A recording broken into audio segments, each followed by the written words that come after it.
Us now in the studio, Leader Pelosi, thank you for being here this week. Thank you. So we heard you give President Trump an F-. What's your grade for Democrats during the first 100 days of the Trump era? Oh my gosh, in terms of unity, 100% unified. That's how we were able to work with an outside mobilization, channeling the energy of the American people to defeat their drastic, horrible health care bill. But if you look at our latest ABC News Washington Post poll, 2/3 of the American people say the Democratic Party is out of touch. That is more than say President Trump is out of touch, more than say Republicans are out of touch.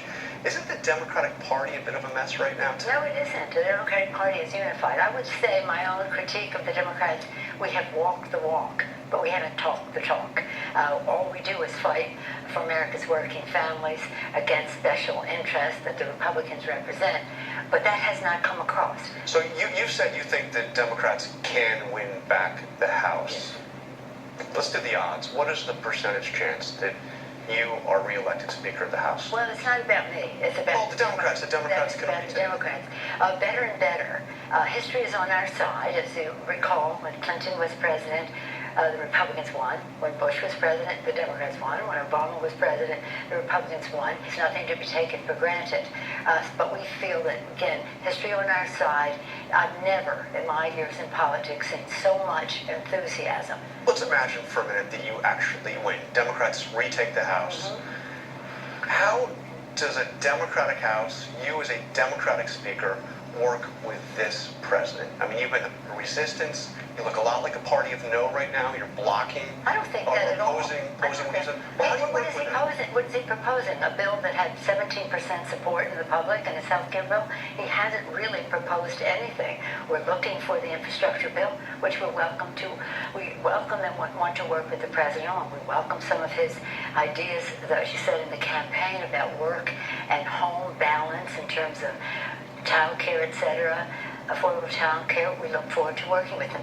We said we would work on a tax reform for fairness and transparency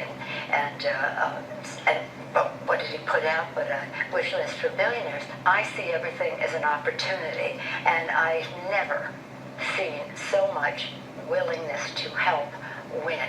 And winning means winning for the American people, that either we win or whoever wins understands the priorities of the American people, and they are not with President Bush. Excuse me. I'm so sorry, President Bush.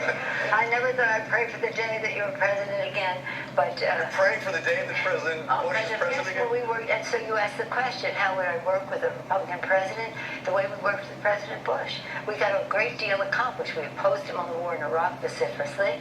We opposed him on his privatization of Social Security, but we worked with him on many other issues. The biggest energy bill in the history of our country, a tax bill that helped low-income working families, PEPFAR, that he wanted and we wanted to be big, and we found our common ground. The list goes on and on. Well, let me put one hypothetical out there. You clearly have opposed and will oppose funding for the wall. Democrats, oh, yeah. No question. Yeah. But is there a possibility for a grand bargain on immigration where Democrats agree to support money for the president's wall, to support money for additional border security, more ICE agents, and the president agrees to support a path to legal status? Is there a possibility for the two sides, even on an issue like immigration, to come together? Money for the wall, but also a path to citizenship? No. No. No. So you wouldn't even... No, we already had a bipartisan bill out of the United States Senate. It failed. It's gone. It's gone. No, it didn't fail. The House Republicans failed to bring it up. It would have won if they had brought it up, but it did not become law. It did not become law. So there is a path. We don't have to pay for us to do the right thing as a country, and overwhelmingly the American people support a path to citizenship for the people who are in our country. We have to protect our borders. That's our responsibility as a nation, north and south. So why not then agree to border security, a wall, which was his central campaign promise? No. He never said. Did you ever hear him say, "I'm going to charge the American people"? No, he wasn't actually going to pay for it. Tens of billions of dollars opportunity cost to the education of our children, of infrastructure throughout our country, investments in biomedical research, which he is cutting now, so that we can have this immoral, ineffective, expensive, unwise wall. No. President Obama came back out on the public stage again, but we also saw he accepted $400,000 for a speech at a Wall Street conference. Are you uneasy with the idea of President Obama taking $400,000 from Wall Street for a speech? Here's the thing. President Obama led the way on Dodd-Frank, which did more to curb the influence and the greed, beyond greed, almost some of it criminal, in terms of what they were doing on Wall Street. He has standing to go any place and say, and accept whatever honorary. I have done. I'm not big on. I don't know about these honorary and the rest of it. I don't speak to who gets what for what. What's important is what we do that affects the lives of American people. President Obama is no longer president. Okay, so let's get to the tax. President Trump is, and he has surrounded himself with a cabinet of Wall Streeters. After he said in the campaign, I'm going to fire Wall Street.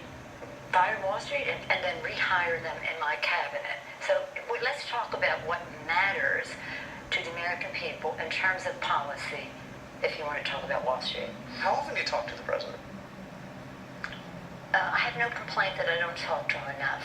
So you hear from him with regularity?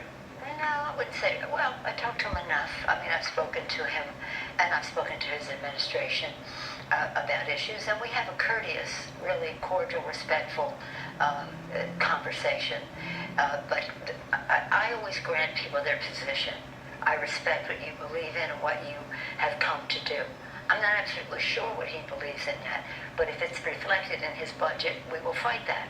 But he knows that, and so I think we have a, shall we say, an understanding.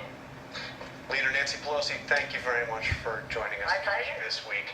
We'll be right